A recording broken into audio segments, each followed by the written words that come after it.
Գյումրու ծայրամասային Սավոյան փողոցն է, որը հայտնի է խորը փոսերով, ցեխակույտերով, երկար տարիների անտեսվածությամբ։ Այստեղով քայլելը վաղուց փորձություն է դարձել, ավելի քան 30 տարի պատկերն անփոփոխ է։ Շտաբօգնությունը չի կնա կհասնի, դիփերա 35 տարի ստեղ ասֆալտ չի եղել, կենտրոնականը ասֆալտեն ու ստեղ կթողնին։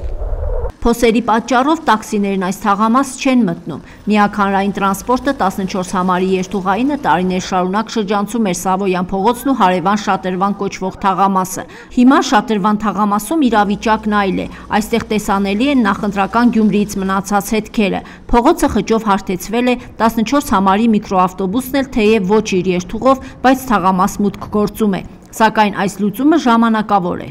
Մանավանդ հանձև եկավ ջուրը հավաքեց, չես ման խորկոմով գնաց, որ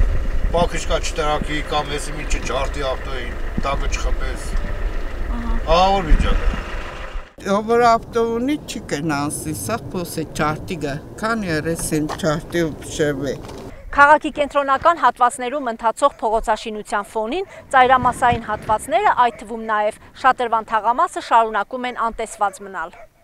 Գյումրու հնգամյա զարգացման ծրագրերում նույնպես Սավոյանը տեղ չի գտնում։ Այս տարվա ծրագրով նախատեսվում է 5 տարում Գյումրիում հիմնանորոգել 82 փողոց, բարեկարգվեն ելնելով հետևյալ առաջնահերթություններից՝ կենտրոնական փողոցներն իրար միացնող հատվածներ, դեպի մանկապարտեզ եւ դպրոց ստանող ճանապարհներ։ Սավոյան փողոցն այս ցանկում տեղ չունի, նշանակում է առաջիկա 5 տարում այստեղ նույն վիճակն է լինելու։ Այդ արհեստական բոլոր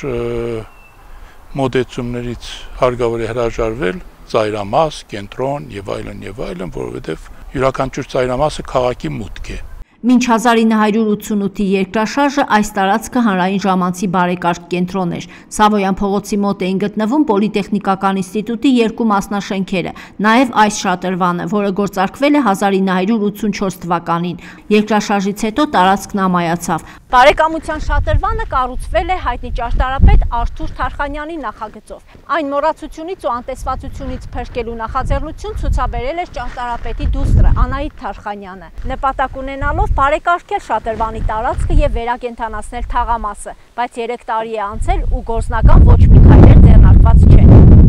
Տեղի իշխանությունները հույս ունեն, որ Շատրվանի վերակառուցման ձեռնարկը կյանքի կոչվելուց հետո փողոցի հիմնանորոգման հարցն էլ կլուծվի մասնավորի ներդրումների հաշվին, իսկ մինչ այդ լքված ու ժանգոտված Շատրվանով շարունակում են հիանալ զբոսաշրջիկները։ Անցյալ տարի ստեղ Ֆրանսիա киносъемочной приехали, кино ганели стех, зарубежные гости приходят сюда, смотрят, что говорят, такого в мире нету, почему дали разломать, развалить. Я влюблена в железный фонтан, его надо восстановить. Գյումրու քաղաքապետարանից բազմիցս նշել են, որ ամբողջ քաղաքը միաժամանակ բարեկարգելն անհնար է եւ գործում են ըստ բյուջետային հնարավորությունների, բայց կենտրոնում փողոցներ կան, որոնք վերջին 30 տարիներին արդեն մի քանի անգամ են հիմնանորոգվում, իսկ ծայրամասերին հերթ չի հասնում։ Ինչ տրամաբանություն է այստեղ գործում։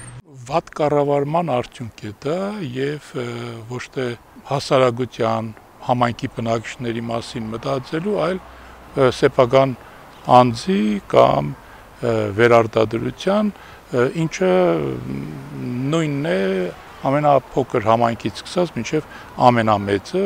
Ոչ տարածքային կառավարման ու ենթակառուցվածքների նախարարությունը, ոչ Շիրակի մարզպետի աշխատակազմը, ոչ էլ Գյումրու քաղաքապետարանը որևէ պատասխան չունեն, թե քաղաքի ծայրամասային թաղամասերը երբ են կառուցապատվելու, իսկ Սավոյանի բախտակից փողոցները շատ են եւ սպասում են իրենց հերթին, այն դեպքում, երբ պաշտոնյաներն իրար հերթ չտալով պատասխանատվությունը բարդում են մեկը մյուսի վրա, եւ երբ ուշանում են գործողությունները, այստեղ ամեն օր մի նոր փոս է ավելանում։ Կարինե Կազարովա, Համբարձում Պապոյան, Ռեգիոնս TV, Գյումրի։